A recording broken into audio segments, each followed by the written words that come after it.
नमस्कार दोस्तों, कैसे हैं आप सभी। आशा करता हूं कि आप सभी स्वस्थ एवं खुश होंगे।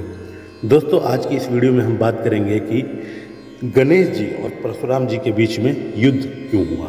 तो चलिए शुरू करते हैं। जैसा कि हम सभी जानते हैं कि भगवान परशुराम भगवान शिव के परम भक्त थे और गणेश जी शिव पार्वती जी के पुत्र। इसके साथ साथ भगवान गणेश को प्रथम पूज्य भी माना जाता है। ऐसा इसलिए भी क्योंकि ये सभी देवों में सबसे पहले पूजे जाते हैं। किसी भी पूजा पाठ में सबसे पहले भगवान गणेश का ही आह्वान किया जाता है, उसके बाद ही किसी अन्य देवी देवता की पूजा होती है। गणेश जी अपने भक्तों के बीच एक दंत, विघ्नहर्ता, लंबोदर और ना जाने किन किन नामों से जाने जाते हैं। वहीं दूसरी ओर भगवान परशुराम परशु पराक्रम का प्रतीक होता है और राम सत्य और सनातन का पर्याय।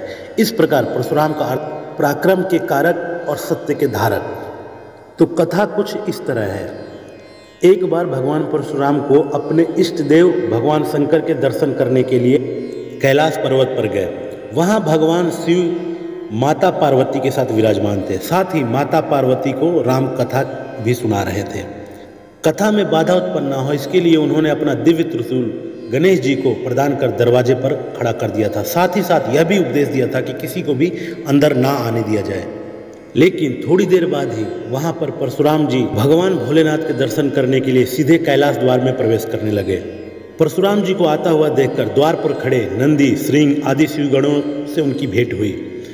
तब परशुराम जी ने उनसे शिव जी के बारे में पूछा कि इस समय शिव जी कहाँ पर हैं।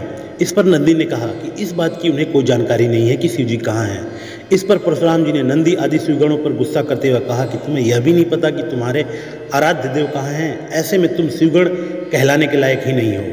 परशुराम जी शिवगणों पर गुस्सा करते हुए खुद शिव जी को ढूंढने कैलाश में प्रवेश कर गए। बहुत ढूंढने के बाद भी जब उन्हें भगवान शंकर कहीं नहीं मिले, तब उन्होंने देखा कि एक घर है जहाँ पर बाहर एक बालक पहरा दे रहा है।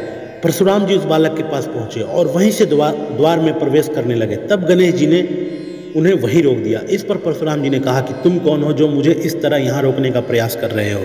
परशुराम जी की यह बात सुनकर गणेश जी ने भी उनसे यही कहा कि आप कौन हैं जो बिना अनुमति के अंदर प्रवेश कर रहे हैं। अभी गणेश जी और परशुराम जी में बहस चल ही रही थी कि इतने में नंदी आदि शिवगण वहाँ आ गए और परशुराम जी को बताया कि यह माता पार्वती और प्रभु श्री राम के पुत्र हैं। और साथ ही साथ गणेश जी को भी बताया कि यह परशुधारी परशुराम जी भगवान शिव के परम भक्त हैं। तब परशुराम जी ने कहा कि ये विचित्र बालक जिसका मुंह गज का है और बाकी का शरीर इंसान का, कैसे माता पार्वती और भगवान शिव का पुत्र हो सकता है। तभी गणेश जी ने भी परशुराम जी का उपहास उड़ाते हुए कहा कि आप देखने में तो ब्राह्मण लगते हैं, लेकिन आपके हाथों में कमंडल की जगह ये परशु क्यों है।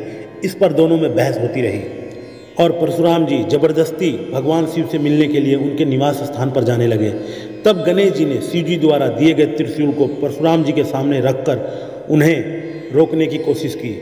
गणेश जी के ऐसा करने से उधर परशुराम जी ने भी अपना परशु उठा लिया और फिर दोनों के बीच भयंकर युद्ध शुरू हो गया। इस युद्ध में परशुराम जी ने अपने फरसे द्वारा, जो कि भगवान शिव द्वारा उन्हें दिया गया था, से गणेश जी पर वार कर दिया और गणेश जी ने उस फरसे का मान रखते हुए उस प्रहार को अपने दांत पर रोक लिया, जिसके कारण गणेश जी का एक दांत टूट, जिसकी वजह से वो एक दंत भी कहलाए। तो दोस्तों, यह कहानी कैसी लगी कमेंट में ज़रूर बताना, और यदि कहानी अच्छी लगी हो तो ज़्यादा से ज़्यादा शेयर कर देना, और यदि चैनल पर नए हैं तो चैनल को सब्सक्राइब करना मत भूलना। धन्यवाद दोस्तों।